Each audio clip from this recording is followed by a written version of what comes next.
그에 앞서서 우리 GMS 전 우리 이사회 총무를 하신 현상미 목사님 한번 기도해 주시겠습니다. 하나님 아버지 감사합니다. 귀한 정책 포럼을 할 수 있도록 시간과 믿음과 은혜를 주신 주님 감사합니다. 이 포럼을 통해서 지금까지 했던 모든 선교 정책들을 다시금 되돌아보고 또 비전을 가지고 함께 할 수 있도록 인도하신 주님 감사합니다. 귀하게 수고하신 모든 분들을 축복하시고 특별히 코비드로 인해서 고생하고 있는 수고한 모든 선교사님들을 지켜주셔서 이 또한 지나가리라는 믿음으로 잘 감당할 수 있도록 인도하여 주시옵소서. 예수님의 이름으로 기도드렸나이다. 아멘. 네, 우리가 처음 시작할 때 말씀을 드려진 것처럼 코비드19로 인하여서 한 번 연기가 되고 다시 이 연기 상태에서 오늘 진행하게 되었습니다. 정책위원장이 우리 권교회 목사님이시고 또 그래서 여기서 진행이 되어진 거 너무 감사하게 생각합니다. 코비드19로 인해서 복음이 정말 팬데믹이 전 세계적으로 왔는데 앞으로 어떤 현상이 일어날지 선교지에도 그런 어려움이 있을 것입니다. 그러나 정말 어떤 바리자촌처럼 복음적 팬데믹이 한 번 더 일어나면 선교는 정말 복되게 되지 않을까. 오늘 이렇게 기조 발언을 해주신 것이나 또 발제를 해주신 여러 목사님들이 다방면에 발제를 해주셨습니다. GMS의 역사도 짚어주셨고 또 세계 속에 GMS가 전략을 어떻게 가져야 되겠나 역할에 대해서도 발제를 해주셨고 교회 참여 활성화와 또 다양하게 복지정책까지 전반부를 이렇게 다뤘습니다. 저는 GMS 이사회 총무를 맡고 있는 박준호 목사입니다. 오늘 이런 발제 속에서 우리 참여하신 분 중에 좀 더 질의가 있다든지 또 발제하신 분에 대해서 어느 분을 지적을 해주셔서 그 분야에 대한 질문을 좀 해주시면 좋겠고 또 그렇게 하시면 그 발제하신 분이 답변을 하는 방식으로 진행을 해보도록 그리하겠습니다. 다양한 발제를 해주셨고 우리 교수님이 아주 전반부에 순수리처럼 하셨는데 순수리 하신다 그러시면서 우리 주제에 대해서 교수님이 해주셔서 감사합니다. 특별히 GMS가 목사 위주로만 됐냐 거기에는 아주 제가 아주 통감하는 마음도 좀 생겼습니다. 우리 장로님들 앞으로 GMS에 좀 더 총대로 GMS 이사로 좀 보내주시고 또 그렇게 해야 되지 않겠나. 그래야 좀 더 재정적도 효율적이 될 수 있겠다. 두 가지는 제가 생각을 했어요. 또 하나는 GMS 왜 GMS와 총회와 또 이렇게 직원들이 봉분 차이가 이렇게 많이 나나 제가 좀 더 살펴보고 또 총회 정책에도 세워야 되는데 해야 되겠다는 것도 갖게 되었습니다. 오늘 발제하신 분에 대해서 질의 있으시면 손을 표해 주시면 드리도록 하겠습니다. 네. 그래서 발제하신 분이 이름과 지역을 좀 말씀해 주시고 어느 분한테 질문할 건지 말씀해 주시면 고맙겠습니다. 네, 저는 서기훈 목사입니다. 몽골에서 지금 선교사로 사역을 하고 그리고 17년 연속 국민에서 오랜 사역을 하면서 교회 사역을 하고 있습니다. 오늘 코비드19 이후에 이렇게 발빠르게 선교 정책을 하면서 너무 감사했고요. 한 분 한 분들이 이렇게 말씀한 것에 대한 질문보다 우리 심정도 교수님께서 마무리해 주셨는데 구체적으로 실질적인 행동을 할 수 있는 질문 겸 제안 하나 드리고 싶어서 드리겠습니다. 지금 200명의 성사님들이 들어가 계시고 앞으로도 300명, 500명 많은 분들이 들어오실 그런 매장인데 그분들에 대한 대책 그것이 또 복지와 연결되고 지금 국내 저 외국에 성경하는 목사들 볼 때 지금 이 이주민 사역이 너무나도 중요하다. 저는 17년간 선교사로 들어와서 이주민 사역을 했습니다. 그러면서 현재는 동인천도에 소속된 부천 몽골 교회를 사역하고 있습니다. 한국인 목사로서 몽골인 교회지만 최근 나타난 현상을 보면은 이제 한국인 사역자들이 같이 모이면서 저는 이것을 디아스포라 선교 목회라고 정의합니다. 그렇게 볼 때 JMS가 지금 이 문제를 가지고 한번 구체적으로 나눌 때 이주민 선교, 외국인 노동자 선교라는 차원보다는 디아스포라 선교 목표 차원에서 이 문제를 해결해 주시면 좋겠다 생각합니다. 그래서 제가 말씀드리고 싶은 것은 선교사님들도 돌아가셔서 구체적으로 여기 있는 외국인 사역을 교회를 개척할 수 있는 그것을 구체적으로 제시해 주시고 화성교회의 담임 목사님들이 적극적으로 이것을 이해하시고 지원해 주시고 JMS에서는 이것을 정책적으로 하고 JMS에도 국내 외국인 지도가 있고 최근에 우리 교단 내 JMS 다민족 사역 공동체라는 교단 내에 이중세라는 모임이 있습니다. 그래서 총체적으로 할 때 여러 가지 문제를 한꺼번에 해결할 수 있는 방안이 아닐까 생각합니다. 그래서 한번 이런 부분에 대해서 종합적으로 이 문제를 다루셔갖고 코비드 사태 이후에 선교사님들의 방향과 그다음에 이것은 은퇴 이후에 대한 그런 대책도 되고 한국계 이주민 사역도 활성화시킬 수 있고 우리 교단이 또 우리 다문화 사역에 더우면 한국 사회에서 리더십을 발휘할 수 있는 그런 계기가 하는 면에서 종합적인 면에서 이렇게 질문을 드리고 제안을 드립니다. 그래서 구체적으로 한번 정책을 논했으면 좋겠다는 말씀을 드리겠습니다. 이건 제가 볼 때는 이 문제를 총체적으로 책임질 수 있는 이사장님께서 이 부분에 대한 것을 어떤 JMS의 정책을 갖고 계신지 한번 질문해 주십시오. 그럼 패널 드리시면 아까 우리 권수건 목사님께서 굉장히 그 실질적인 제안들을 많이 해주신 것 같은데 여기에 대한 답변이 좀 있습니다. 네, 우리 권순임 목사님에게 질의했습니다. 이주민 사역 관계에 대해서 선교적 방향과 활성화, 또 디아스포라 선교인데 그 부분에 대해서 어떻게 하면 활성화를 시킬 수 있고 또 지원 지원해서 자체가 할 수 있느냐 그런 요지의 말씀 좀 요청했습니다.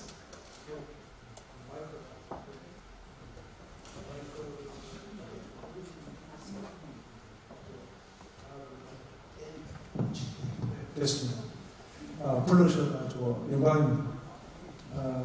그 선교 JMS 기관의 실무적인 부분은 제가 좀 그 실무를 좀 담당하지 않은 거기 때문에 그 부분에서 구체적인 실행에 대해서는 제가 조금 말씀드린 것은 좀 제한적인 것 같고요.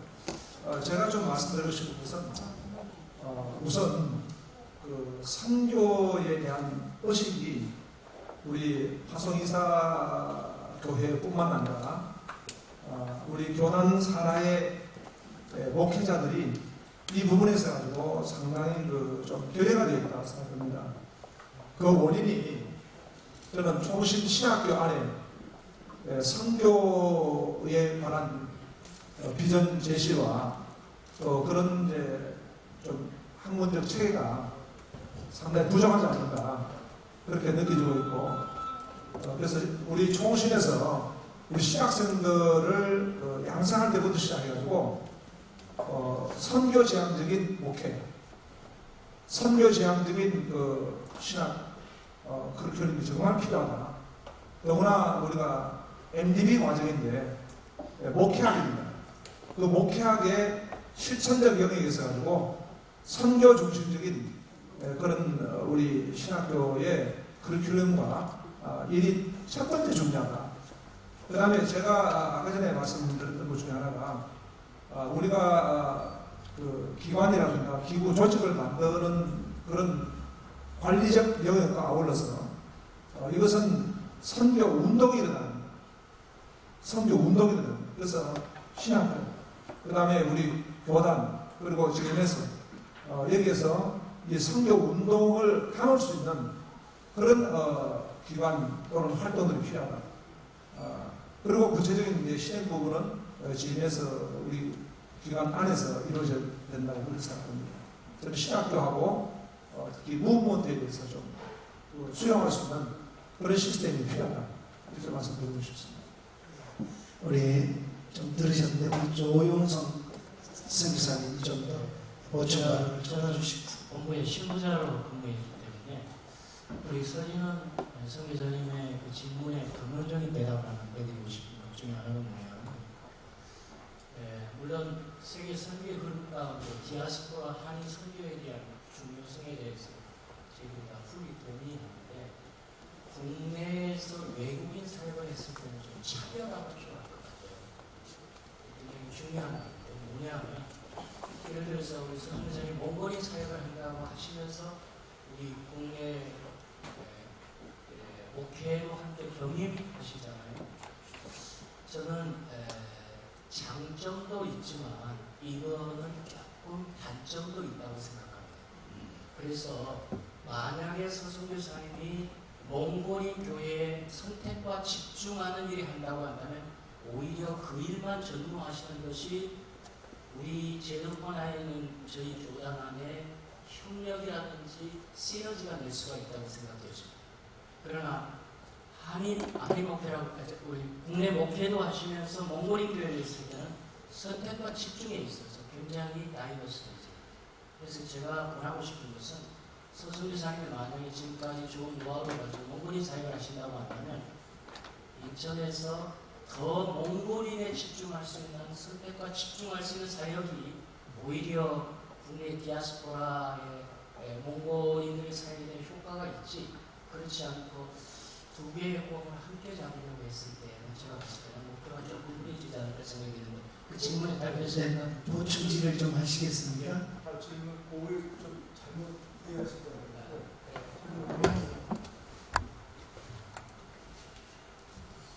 같아요. 저도 이제 선교사로 들어갔다가 국내에 있는 생활할 때 그 유혹이 뭐였냐면 재정과 인력이 필요하기 때문에 한인 목회를 해야 될까 하는 것에 대한 유혹이 많았습니다. 근데 하나님 허락하지 않고 계속 몽골 교회로 했습니다. 몽골 교회만 중심으로 몽골 선교팀이 몽골인들 중심이 있는데, 최근에 나타나는 현상 가운데 한 가지가 뭐냐면은 목사님이나 장로님이나 많은 분들 가운데서 몽골 선교의 헌신자들이 찾아오십니다.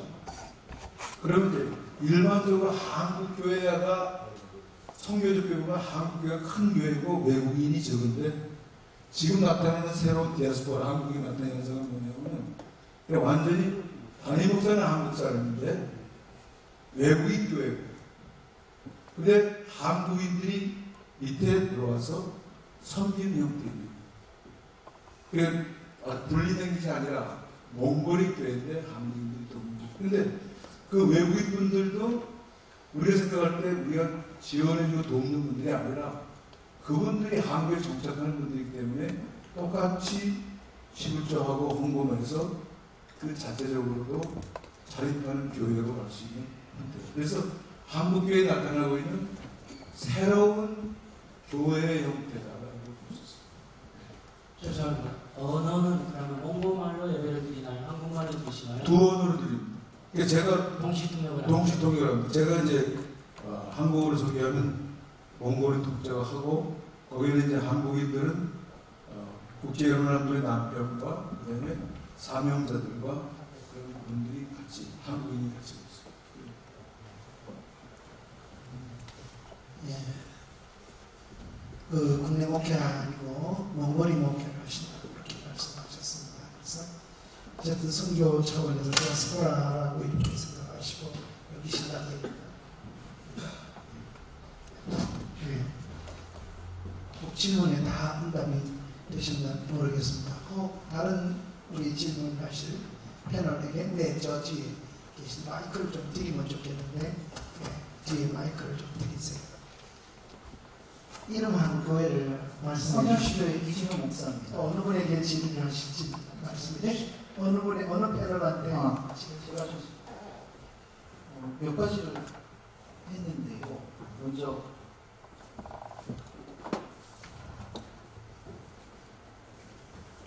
GMS 이사야 교회 청년 활성화 방안에서 최근 세계 선교 동향을 분석한 자료에 의한 모순적인 인사주의 교회가 앞으로의 선교 세계를 이끌어간다는 것이다라고 이제 말씀하셨습니다. 어느 분에게 질문 이번에 김지호 목사님하고 네, 패널 발제자 김재호 목사님에게 질문을 먼저 네, 하시죠. 이거는 실제로 지금 세계적으로 이단이 많이 선교에 앞서고 실제 우리 여덟 선교사들이 그걸로 인해서 많은 피해를 보고 있는데 이거에 대해서 GMS에서 어떠한 방침을 가지고 우리 선교사들을 재교육을 한다든지 혹은 이단에 관한 모든 것들에 대해서 자료를 공유하고 그것들에 대한 준비를 어떻게 하고 있는지에 대해서 먼저 궁금하고요. 두 번째는 반기독교 시대 정선교 전략에서 반기독교 운동이 중국에서 그리고 인도에서 계속 더 심화되면서라고 말씀하셨습니다. 실제로 중국에서 많은 선교사들이 지금 추방당한 상태이긴 합니다. 그런데 현실적으로 중국에서 지금 선교를 하고 있는 현지 선교사들, 현지인 선교사들에 비하면 그들이 선교를 하다가 추방당한 이유가 반기독교적인 것도 물론 있지만 실질적으로 선교의 방향 자체가 중국에서 허락하는 공식적으로 허락하는 선교의 방침이 아닌 너무 밝혀지지 않는 그저 지하 교회로만 접속을 하고 움직이기 때문에 그리고 중국 정부에서 지금 파악하고 있는 내용 자체는 우리 선교사들이 선교를 하기보다는 선교 외에 정치적인 것들로 좀 얽혀 있는 부분들이 있어서 그래서 추방을 당하는 경우가 실질적으로 있거든요. 그러니 현실은 그 시대의 중국 정부에 대한 정확한 방침과 그것들을 정확히 좀 알고 파악하고 지침을 내리고 그래서 선교사들이 문제가 되는 것들을 좀 미연에 방지하는 그러한 방법은 없는다라고 하는 거고요. 마지막은 아까 평신도 자원 활용 방안에서 김창석 교수님께서 이사회가 목사들만 구성되어 있는 것도 선교사들에게 특이한 현상이다라고 말씀하시면서 평신도 의사들을 하는 방법이 없지 않겠느냐라고 제시하셨는데 사실 이것은 우리 교단의 교단 선교회라고 하는 특성 때문에 되어지는 것인데 교단 선교회라고 하는 특성을 유지하면서 이거를 보완할 수 있는 방법이 구체적으로 어떤 것이 있는지 좀 이야기를 듣고 싶습니다.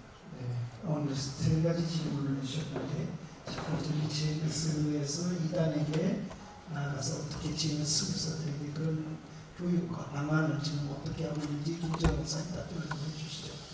예, 선교 현장에서 우리 선교사님들의 애로사 또 심지어 흔들리는 요원이라든가 이런 것들이 이단들의 그 선교이 너무 침투가 많이 되어져 있고 또 활약을 하다 보니까 거기에 많은 지장을 초래한다는 이야기 들었습니다. 그래서 제가 처음에 그 우리 이사 교회들의 GMS 참여 활성화에 대해서 말씀드리면서 우리 선교사들의 정체성을 재확립하도록 이사 교회들이 점검을 해야 된다. 우리 어떤 유혹이 있더라도 흔들리지 않도록 우리는 개혁주의 신학과 신앙, 아까 개혁주의는 칼빈의 참 사회복지까지 나간 줄 잘 몰랐는데 거기까지도 다 있으니까 좀 되든 안 되든 거기에 흔들리지 않고 갔으면 좋겠다 하는 그런 생각을 갖고 있습니다. 지금 현재 구체적으로 어떤 방안을 세우는지는 제가 잘 현직에서 좀 떠난 지가 오래되고 해서 모르겠는데 우리 전철영 선교 사무총장님이 인터컵이나 또 이런 이단 단체들이 지금 현장에서 우리 선교사들에게 어떤 영향력을 끼쳐 거기에 대해서 어떤 대안을 갖고 있는지는 이사회장님 우리 전철영 사무총장이 잠깐 마이크를 좀 주면 될까요? 혹시 네? 좀 현재 방한 잠깐. 현재 상황 선교지에서 일어난 일 전 사무총장님 답변을 좀 해주시죠. 네, 현재는 저희는 교단 내의 이단 대책위원회가 있고 GMS 안에는 특별히 이단 대책위 같은 건 없지만 선교 현장의 선교사님들의 니드에 따라서 저희가 세미나를 해주는 일에 협조하는 중입니다.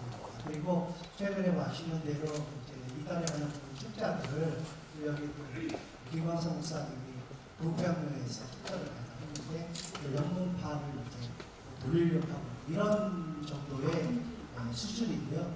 그러나 이제 인터컵이나 이런 문제는 저희 GMS도 교단이 어떻게 단체를 이단으로 아이덴티티를 하느냐에 따라서 달라지고 있어서요.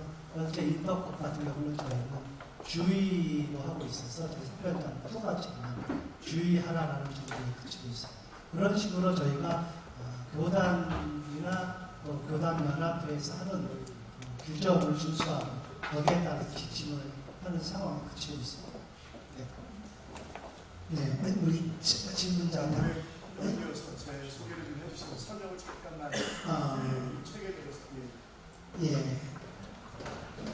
지금 이단에 대해서 네네네.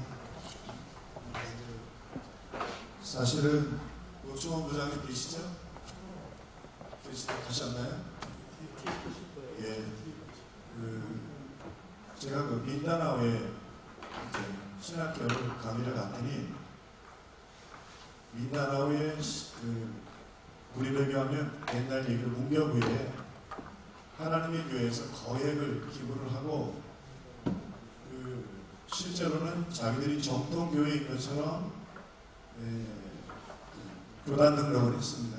그러니까 이 선교사님들이 부탁을 하시더라고요. 영어로 된 이단, 신천지가 누구인지, 왜 이단인지 정통한 교단에서 쓴 책을 한 권이라도 좀 있으면 좋겠다. 하나도 없습니다. 지금 통합책도 못 쓰고 있습니다. 사실 이혁희 목사님 서기 계실 때 제가 좀 부탁을 했는데 이상할 정도로 그 책이, 그래서 제가 우리 제자 총시대 교수에게 통합측, 합동측, 이단 책이 나와 있으니까 번역을 했습니다. 그리고는 민다나오의 문교부에 제출을 했더니 그 사람들이 바로 계약을 취소했습니다. 그리고 미국 이민교회부터 시작해서 한 40여 개국, 책만 한 3,000권. 이 노충원 부장님이 기사에 다 보셨을 거예요, 목사님. 그래서 목사님 말씀하신 것처럼 하나 부탁을 드리니까 저는 손댄 것 앞에만 글을 썼는데 지금 이단이 심각합니다. 제일 먼저 연락이 왔던 게 미국의 이민교회들이었습니다. 이단들이 다 들어왔는데 명문으로 된 정통한 이단에 대한 책이 한 권도 없습니다. 세계적으로. 통합 측에서 지난달에 저한테 300권을 그 책을 보내달라고 그랬는데 저는 그거 잘못하면 재판에 걸리거든요. 그래서 빠른 시간 안에 우리 합동측 GMS 안에서 우리 근데 세계적으로 미국이나 이런 데 못 쓰는 게 우리나라에서 이번에 좀 신천지, 하나님의 교회 이런 것들이 다 한국에서 발생한 건데 그렇게 해서 선교사들한테 그렇게 좀 보내실 수 있도록 저는 그냥 통합측, 합동측, 감리교 자료들을 해서 12개 교단 책으로 만들었는데 지금 아무래도 전혜영 선교사님 말씀하셔서 선교사님들에게 3,000권이 갔습니다. 언제든지 그걸 보내드리긴 하는데 책이 너무 미숙합니다. 만들어주시면 좋겠고 하나 아까 말씀 나온 김에 좀 제안이긴 한데 말씀하신 것처럼 저도 뭐 동평양도에 나이는 좀 지만 진경도의장까지 했는데 여기에 정식 멤버로 참석할 수는 없지만 이 너무 좋거든요. 정책 저는 감동받았습니다. 그런데 예를 들면 다문화 목회자 한 3분을 초청해서 한두 분이나 직접 들어보고 학부생 한 2명 또 신대원생 한 3명 그리고 평신도 선교사역 경험 있는 거 한두 분 이렇게 해서 그분들은 뭐 여기서 정식 멤버는 아니지만 발제할 때 이야기를 들어보면 훨씬 더 열린 우리가 정책을 가지고 그리고 방향을 제시할 수 있지 않을까 생각이 들어서 우리 전설영석 기자님 제 이름을 부르셔서 이렇게 노력이 잠깐 나왔습니다. 이 정책 포럼이 너무 감동적이고 좋습니다. 네, 두 번째 우선 질문 답변 다 드릴 수 있도록 덧붙여서 좀 말씀드리고 싶은 게 현지 이단에 관한 부분에 있어서는 한국의 신천지나 뭐 한국에 있는 이단들을 성도들에게 통보하고 알려주고 그들에게 규제를 시켜서 조심하는 것도 중요한데 현지에 자생하는 이단들이 있거든요. 그러한 이단들에 대한 정보가 GMS 안에 그렇게 많지가 않아요. 그러니 현지에 있는 선교사들이 그들을 접하면서 본인들 스스로가 이것이 이단이다 아니다를 결론을 낸다는 말이죠. 근데 그러다 보니까 실수함도 있고 또 새로운 선교사가 그 지역에 들어왔을 때 이것이 정보가 공유가 되지 않으면 분명히 그에 대해서 문제가 발생할 수밖에 없습니다. 제가 얼마 전에 중국에서부터 메시지를 하나 받았는데 저에게 이제 문의를 해왔어요. 중국에서 한국에서 들어왔다라고 하면서 여자 남자 얼굴에 별표를 새기는 뭐 신은 종교가 한국에서 들어왔다. 이것이 한국에서 어떠한 종교냐라고 문의를 해왔는데 도저히 알아볼 수 있는 길이 없는 겁니다. 근데 이것이 한국에서 자생해서 중국에 들어가서 중국에서 훨씬 없거든요. 그런데 중국 선교사들도 모르고 한국 선교사들도 여기 한국에 있는 사람들도 모르고 심지어 현대 종교에서 문의인데 알지는 못한다고 그러니까 그런 것들이 있는데 한국에서만 이단이 아니라 현지에서 발생해서 또 그것들로 인해 생기는 문제들이 GMS 안에서 보고가 되어지고 연구가 되어지고 또 그 이단이 그 지역뿐만 아니라 그 특정 지역을 통해서 또 여러 가지 퍼져나갈 수도 있기 때문에 많은 선교사들이 이것이 같은 정보들이 공유가 되어 대체할 수 있는 되지 않을까라고 생각이 되어집니다. 네, 우리 질문 두 번째 것인데 중국이나 인도 거기서 자발적 추방도 있고 비자발적 추방이 있는데 반기독교적인 선교 전략에 대해서 기대하신 것 같으니까 강무식 목사님 답변하는 게 좋을 것 같습니다. 그렇지 않습니까? 예, 중국인 경우 우리가 이제 그 선교의 기본 요소인 상황화와 비상황화 속에서 우리가 타협할 것인가 아니면 우리의 어떤 주장을 고수할 것인가 이런 생각들을 많이 합니다만은 사실은 중국에 제가 이제 북한 선교를 하다 보니까 중국과 연결이 많이 돼 있는데 중국은 국가적으로 갖고 있는 정책이 있습니다. 그래서 종교의 자유를 때 믿을 자유는 있지만 전파의 자유가 없는.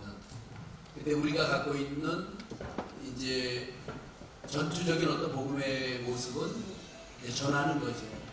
자기들이 받아들일 수 없는 상황이고 거기에다가 자신들의 국가가 사회주의 국가 체제에 기독교는 결국은 반기독교적이어야 되기 때문에 이제는 더 이상 선교사들과 기독교가 필요 없다.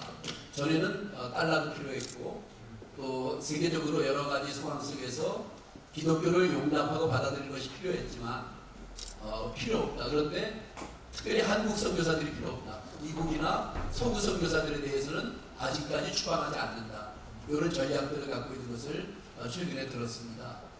그래서 우리가 어떤 전략도 중요하지만 거기는 그 나라 상황이 그렇기 때문에 우리 GMS에서는 우리가 앞에도 말씀드린 것처럼 뱀같이 지혜로운 것이 무엇이고 비둘기같이 순결한 것이 무엇인가를 잘 만들어서 그 선교사들에게 할 수 있도록 해야 되니까 그런 부분들을 했으면 좋겠다 이런 생각을 말씀드립니다.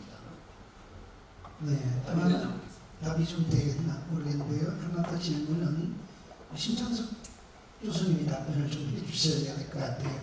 우리 아까 질문 속에 평신도 활용 문제에 대해서 질의를 했어요. 교단 정책이 그런데 목사들만 구성되어 있는 거, 우리 교수님이 시너지 효과를 얘기하시면서 평신도 사역이 들어와야 되는데 이런 문제점이 있지 않나 지적해 주셨는데 거기에 대해서 큰 방안이 있나 이런 질의할 것 같습니다. 별로 어려울 거 없는 것 같은데 어쩜 어렵게 생각을 하시는데 그냥 GMS 규정을 고쳐가지고 하면 돼요. 그다음에 이제 어떤 사람이 들어오냐고 또 중요한데 평신도들도 정신들이 많아요. 그러니까 정말 제대로 된 사람, 선교에 헌신할 수 있는 선교적인 지식과 마인드와 이런 것이 있는 사람들이 여자분도 제가 볼 때는 드론이 좋습니다. 들어와서 정말 함께 이렇게 선교에 대한 모든 것을 의논하고 하면은 GMS 선교의 지평이 넓어지고 상당히 많은 평소보다 다른 도움을 함께 받게 되는 그런 거기 때문에 아마 좀 이런 패러다임 시프트가 필요하지 않나 그런 생각을 제가 절실해서 말씀을 드렸습니다. 그리고 그 아까 노동자 그 디아스포라 선교 뭐 이런 거 이야기하셨는데 실제로 이 목사님 그 말씀하신 것처럼 신학의 커리큘럼도 이제 지금 당장 바꿀 수 없지만 제가 미국에서 공부할 때 보면은 3학년까지 MDB를 하고 3학년쯤 이제 초에 들어서면은 벌써 학생들 가운데서 자기가 가야 할 방향, 예를 들어서 이제 열심호에 참여하겠다든지, 얼반 전쟁하겠다든지, 선교한다 이런 분들이 이제 전문성을 가지고 그 분야를 이렇게 나가들 교수들 지도하고 졸업에 가도록 하고 있습니다. 그런 걸 좀 우리가 GMS에 도입한다면, GMS에서 지금 그 선교사 교육을 시킬 때 외국에 나가는 선교사 교육을 시키는데, 제가 볼 때는 이 시점에는 이 디아스포라와 한국에 와 있는 노동자 선교가 너무 중요하기 때문에 노동자 선교할 사람의 클래스를 따로 만들어가지고 이 사람들을 전문적으로 훈련시켜가지고 한국에 있는 노동자들을 훈련을 시켜서 한국의 노동자 교회를 부흥을 시키면은 이 제가 역사를 공부하면 이렇습니다. 항상 이게 흐름이 있습니다. 그러니까 어쩌면은 노동자들을 굉장히 부흥을 시켜가지고 한국 교회가 약화될 때 노동자들이 한국 교회를 부흥시킬 수 있는 에너지원을 제공할 수도 있어요, 실제로. 그래서 그런 면에서 이 GMS에서 선교적인 좀 폰들을 차원에서 이런 훈련도 우리가 구체적으로 시켜야 되는 거죠. 제 개인적인 생각인데 그렇게 생각을 하고, 그다음에 이제 또 이제 좀 뒤에서 말씀드리고 싶은 것은 자꾸 이렇게 구도가 바뀌는 것에 대해서 두려워하고 그러는데. 제가 볼 때는 심플한 마음으로 나 선교를 해야 된다는 이런 공통적인 의식만 모아지면은 다 내려놓고 정말 바닥에서부터 새로 틀을 짜면은 우리 목사님들이 한 데다 기도하시는 분들이 아무 문제 없다고 생각합니다. 모든 때나 있어서. 다양한 선교와 시너지 효과를 말씀해 주셨습니다. 그래서 목사들만이 아니라 이 편 아니라 좀 미래가 어떻게 된다는 아마 우리 교수님 말씀으로 생각합니다. 우리 그 평신도 우리 장로님이 오셨는데 잠깐 좀 드리도록 하겠습니다. 광명교회 성교봉사 이종국 장로입니다.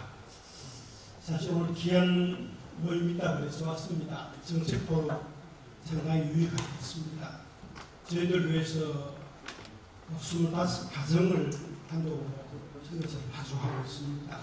그래서 오늘 사실 이런 정책 포럼에 상당히 많은 것을 배우고 갑니다. 지남수 목사님께서 꼭 가서 귀한 것 잘 듣고 오시라는데 오늘은 사실 우리 강진상 목사님 LMTCB에서 강의해 주셨는데 저희들이 굉장히 평신도들이 지대한 관심이 많습니다. 사실 우리 GMS 정책 포럼이라고 하면 앞으로 되어질 여러 가지 정책에 대해서 아마 큰 주석을 놓을 것 같습니다. 이런 모임은 지속적으로 잘 진행되면 좋겠다 싶고요.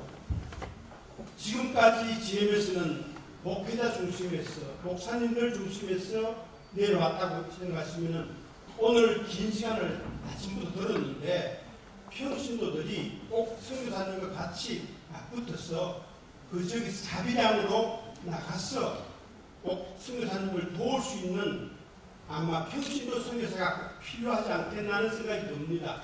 이제 GMS 나갈 길은 우리 강기사 목사님께 잠깐 질의를 합니다.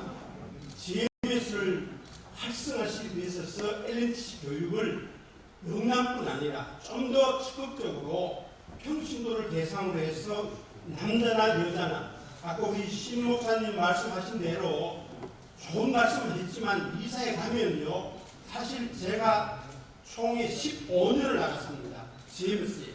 그런데 열심히 해봐도 아무 소용이 없습니다. 왜? 목사님 중심입니다. 어디겠으면 감사든 부회계든 장로님 한번 넣으라고 이야기했습니다. 그런데도 15년을 지나고 지금까지 안 했습니다. 이제 목사님들 입에서 평신도가 필요하다 이렇게 정책이 나왔습니다. 오늘 정책 포럼 상당히 중요합니다. 이거 여러분들 참고하셔서 앞으로 세계 최대 교단인 우리 합동 측에서 정책 포럼을 통해서라도 이런 GMS 발전에 큰 지대한 업적을 좀 남겼으면 좋겠다 싶습니다. 모쪼록 우리 NMDC 교육 좀 더 활성화할 수 있는 방안을 아마 오늘 강 목사님 통해서 귀한 말씀 들어서 감사드리고 그 말씀에 우리 아마 실무하시는 모든 분들 참고하셔서 더욱더 평신도들을 자비량으로 보낼 수 있는 많은 자원이 있습니다. 각 교회마다 있습니다. 그러니까 그분들을 10분 활용할 수 있도록 연구하시면 감사하겠습니다. 고맙습니다. 질의를 하신 건 아닌 것 같아요. 시너지 혹시 질의하실 분 계십니까? 손들어 한번 주시죠.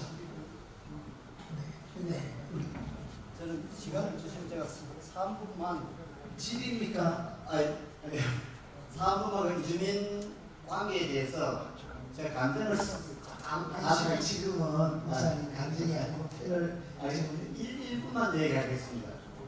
1분만. 왜냐하면 제가 10년 전에 부르부 사람 3사람을 3개월 동안 한국어를 가르친 적이 있고요. 한국의 자본이 지금 그렇습니다. 또 한 가지는 우리 평신도 중에 사장님들 기업가가 우리 전국교회에 우리 교단 안에 엄청 많은데 우리 GMS라든지 사역 분야에는 사장님들은 볼 수가 없습니다. 그분들을 활용할 수 있는 길을 우리 GMS가 열어야 되고요.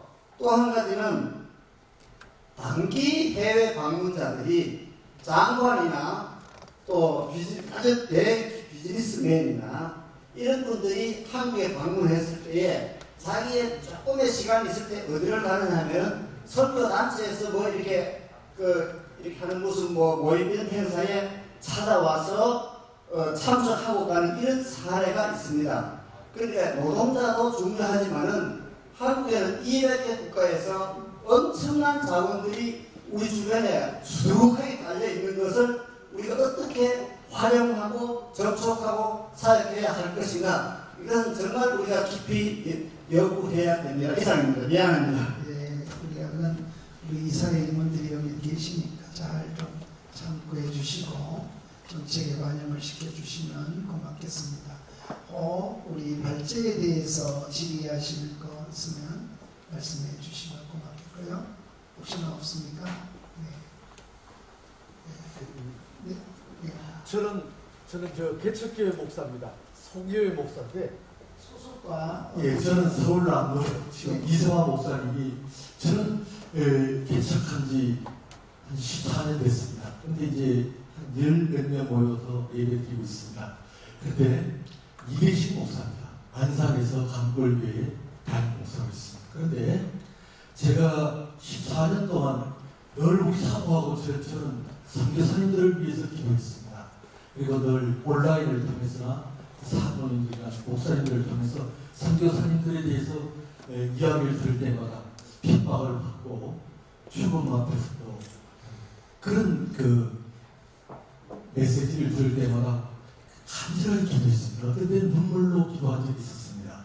근데 제가 드리고 싶은 말씀은 아까 평신도라고 말씀하시는데 평신도뿐만 아니라 미자립교회 혹은 개척교회 목사님들도 포함시키면 어떻게 하는가 하면 신창석 교수님께 방안을 아까 보니까 방안을 마련하고 있다고 이렇게 말씀을 하셔서 왜 그러냐면 10몇 년 동안 이런 자리에 오늘 처음입니다. 이상합니다. 질문을 한 게 아니고 신 교수님 아까 방안을 많이 주시겠다고 거기에 평신도들을 위해 근데 미자립 교회도 좀 포함시킬 계획은 없으신지요? 방안은 특별위원회에서 방안이 나오고 제 개인이 방안을 내기는 좀 위험합니다. 그 다음에 이제 말씀하시는 걸 제가 정리해서 말씀드리면 미자립 교회나 조그마한 교회 목사님들이 왜 참여할 수 없어요? 당연히 참여할 수 있죠. 아무 문제 없습니다. 기대하십시오. 예, 우리 우리 시간이 그러니까 한 분만 더 받을까요? 예? 쭉 하시겠습니다. 두 분까지만 하고 우리 조 목사님 먼저 말씀을 여기 좀 하시죠.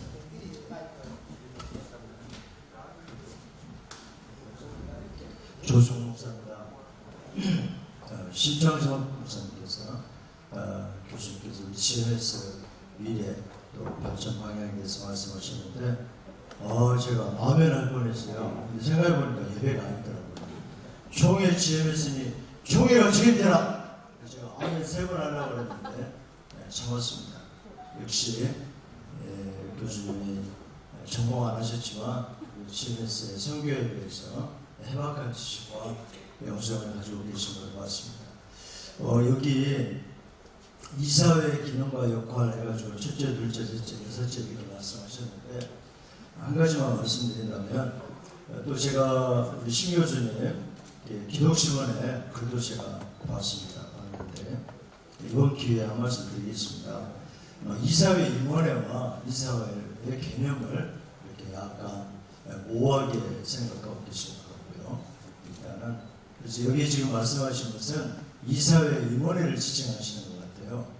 이사회 임원회가 과도하게 이렇게 역할과 기능을 감당하기 때문에 본부 실무진들의 창의적인 선교 전략 방어와 전문성이 약화되고 또 결정들이 지연되고 초래되고 낭비가 된다 이렇게 말씀하셨는데 사실 이사회 임원회는 임원을 한 4, 5년씩 해보시면 아실 수 있습니다.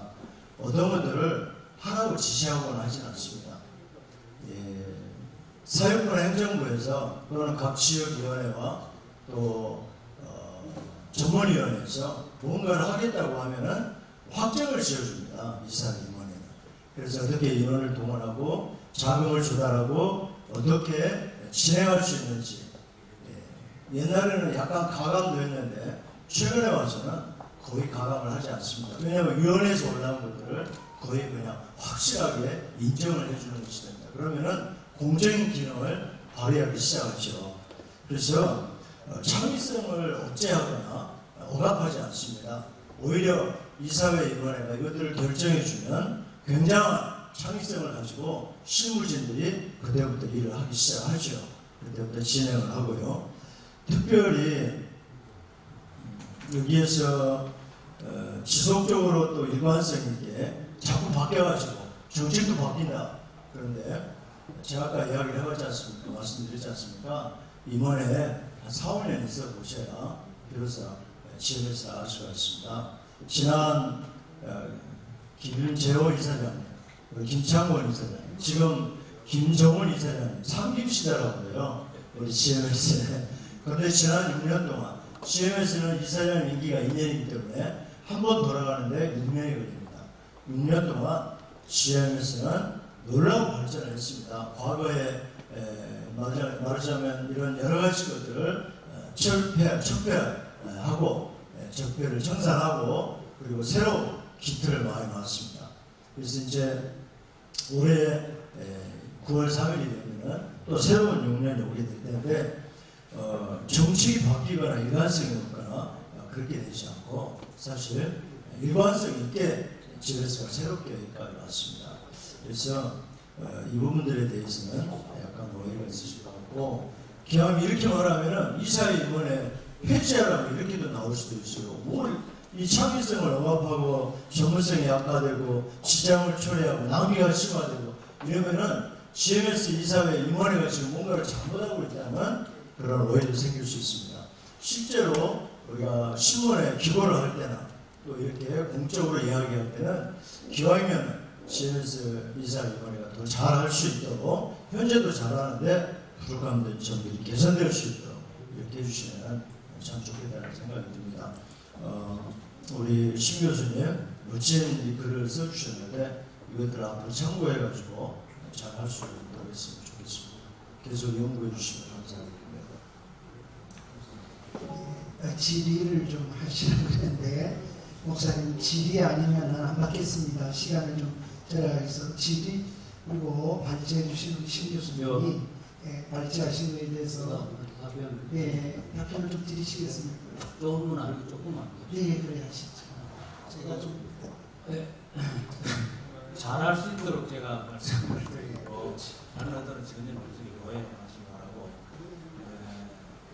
이제 그 개념적으로 약간 이제 차이가 있는 사실인데 어느 단체든지 간에 이사라는 것은 이사님들, 이사지와 이사의 경우에는 그 이사들의 그 이사님들의 행정, 재정 이런 걸 이제 주로 그 다음에 이제 나머지의 이제 그 이사가 구성된 그 밑에는 실무진들의 부서장, 부서가 있어서 거기서 다 이렇게 일을 하고 나중에 이제 무슨 뭐 슈퍼바이저하고 이런 거는 사실인데 모든 사사건건 이사가 결정을 해야 일을 진행한다면은 그거는 제가 볼 때는 실무진들이 일을 하는데 창의성과 상당히 부담이기 때문에 학교든 어디든 그렇게 지금 해서 이제 교수하고 이사들하고 충돌이 생겨서 말씀을 드렸고 지금 이사님들이 굉장히 합리적으로 잘하고 있어요. 전에보다 훨씬 낫고 몇 년간 걸쳐서 제가 옆에서 보니까 거의 대부분 다 이제 밖에서 이렇게 잘하고 있는데 제가 이제 쭉 흘러올 쭉 이제 글을 쓰다 보니 그런 식으로 쓰다 보니까 오해가 좀 반갑는데 이 목사님 좀 오해를 푸시면 좋겠고 그런 것들은 좀 안 했습니다. 아니고 정말 이사님들 그 현장에서 제가 보니까 아까 말씀드린 것처럼 목회 지장을 초래할 정도로 일을 많이 하고 계시는데 필요하지요. 필요하고 함께 가기 위해서 하시는 말씀이니까 전혀 이렇게 오해를 안 하셨지만 그런 더 이상 예, 좀 더 여백 있게 그렇게 좀 폭넓게 좀 했으면 좋겠다는 교수님의 말씀으로 답변을 대신 이해해 주시면 좋겠습니다. 우리 질문 마지막 질문을 좀 해주시고 이진호의 이남동 목사입니다. 네, 어느 분에게 질문하시겠습니다. 조기산 목사님. 네, 조기산, 네, 조기산 답변하십시오. 본부 사무총장님 답변을 하는 겁니다. 네, 질문해 주시죠. 예, 좀 엉뚱할 수 있는데요. 지금 선교사들에게 선교기를 보내면 본부에서 응급도 뛰고 행정도 뛰고 이렇게 지금 보내는 걸 알고 있어요. 근데 그 중에 행정비를 떼어서 본부 운영을 하는 걸 알고 있거든요. 근데 복지 정책을 아까 얘기를 하셨으니까 그 문제에 대해서 조금 더 행정비에서 조금 더 선교사들에게 나중에 응급 대책을 세울 수 있는 쪽으로 해주실 수 없는지 한번 질문하고 싶습니다. 복지 부분하고 행정 부분입니다. 우리 사무 담당하는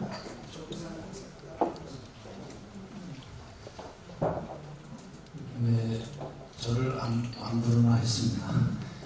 복지가 아무래도 복지 문제가 굉장히 중요한 상황에 있기 때문에 지금 말씀 가운데 조금 좀 우리 이사 목사님들이나 우리 선교사님들이 조금 정립을 해야 할 부분이 바로 행정비를 뗀다는 이야기입니다. 꼭 기억하셔야 될 것은 어느 선교단체든지 간에 행정비를 떼는 것이 아니고 선교사 멤버십입니다. 선교사 회비죠. 그래서 이것은 어느 선교단체든지 간에 다 시행이 되고 있는 일이고요. 또 우리 본부가 행정적으로 운영하기 위해서 선교사 회비 가지고 운영한다? 절대 아닙니다. 이사님들이 회비를 납부를 해주고 계시고요. 약 우리가 직원들 월급을 주고 그 다음에 우리가 행정비로 쓸 수 있는 그 1년 그 금액을 이야기한다고 한다면 약 한 8억이 됩니다. 8억 정도 되는데 우리 이사 목사님들이 이사 회비로 지금 내주고 계시는 부분이 결산 때 보면은 한 6억에서 7억, 그리고 총회 지원금으로 한 2억 되니까 뭐 한 6, 7, 8억, 그리고 또 특별 후원금 이렇게 해가지고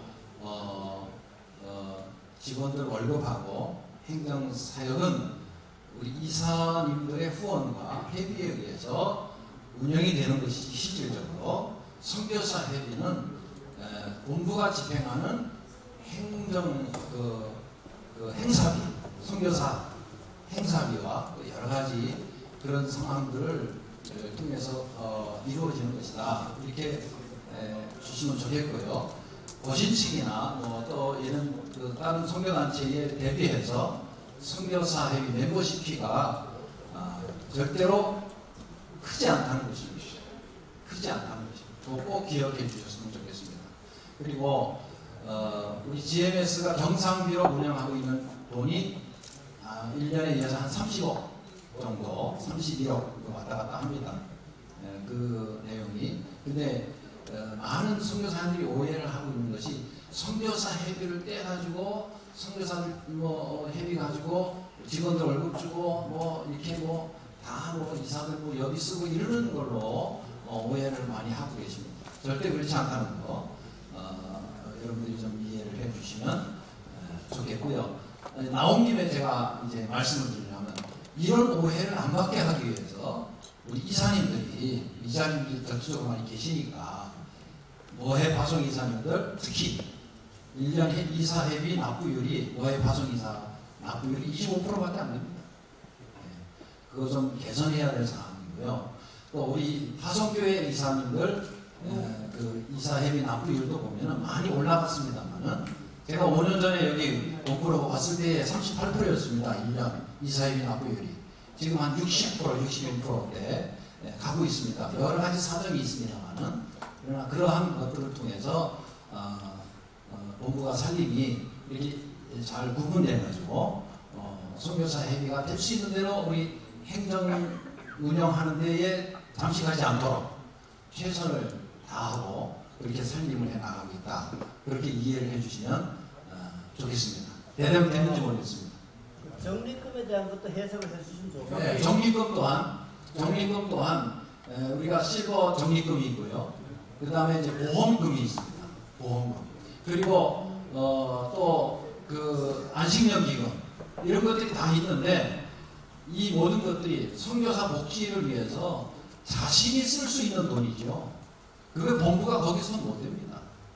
네, 그러니까 제가 아까 그 강의할 때도 그 답변을 내가 많이 했어야 될 부분이 뭐가 있냐면은 앞으로 선교사 복지가 되게 하려고 한다면 현직에 있을 때 선교사님들이 다른 선진국가 선교사 복지는 50만원, 60만원씩 뗀다 이 말입니다. 매월 복지비로. 그걸 가지고 노후 준비한다 이 말입니다. 근데 우리 지금 GM에서는 그것이 안 되고 있어요. 그리고 16만원? 15만원, 16만원 돈 그 실버 적립금으로 떼고 있습니다. 그래서 이거 가지고 또 선교사님들은 그만큼 15만원, 16만원 떼는 거 가지고 본부가 뻥튀기 해가지고 그 자기 은퇴한 후에는 많은 복지를 누릴 수 있도록 해달라고 끊임없이 요구를 하는 것이죠. 그러나 여러분 아시다시피 선진복지라는 것은 본인이 준비하지 않으면 노후가 준비되지 않습니다. 그런 차원에서 이제 우리가 앞으로 우리 선교사 복지 문제는 우리 선교사님들에 대한 인식 그리고 또 화성교회가 선교사 복지 문제까지도 깊이 있게 미래를 내다보면서 함께 준비해야 하는 그래서 본부와 화성교회와 우리 선교사님들이 함께 이 3구도가 잘 이 통계맞게 돌아가듯이 잘 서로가 이해하고 협력하는 관계 속에서 노후를 준비하는 그런 관계로 가야 된다는 얘기죠. 말씀 잘 들었습니다. 앞으로 뗀다 소리가 안 나오게 투명하게 비비가 어떻게 사용되는지 선교사님 그 선교비 가지고 본부가 어떤 운영을 위해서 선교사 돈을 마음대로 하는 것은 법적으로 손을 못 대게끔 아예 만들어 놨습니다. 그러니까 여러분 걱정하지 마십시오. 감사합니다. 네, 아주 궁금한 부분에 대해서 많아 접점 들여다 보니까 나중에 그렇지 않다는 거 여러분 이해하시면 좋겠고 질문을 더 받아야겠지만 시간이 또 그러니까 오늘 우리 GMS 정책 포럼을 우리 발제자 질의응답 시간 패널 시간을 이것으로 종료하도록 하겠습니다.